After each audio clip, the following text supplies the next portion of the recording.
Welcome to the Tech Egg. Don't get scrambled. Enjoy the video. In this video, I will explain how to make healthy bone broth. First, select your bones. About 2 to 3 pounds of beef marrow or chicken carcasses work wonderfully. Next, prepare your aromatic vegetables like carrots, celery, and onions.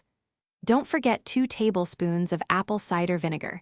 It helps draw out all those beneficial minerals from the bones during cooking. For a richer flavor, consider roasting your bones at 400 degrees Fahrenheit for 20 to 30 minutes before adding them to the pot. Then, place all your prepared ingredients into a large stock pot or slow cooker.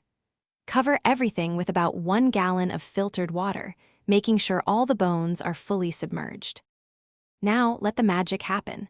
Simmer chicken bones for 12 to 24 hours and beef bones for 24 to 48 hours.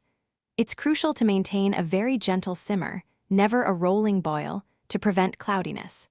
Regularly skim off any foam or impurities that float to the top for a clearer broth. Once your broth has finished simmering, carefully strain it through a fine mesh sieve or cheesecloth to remove all solids.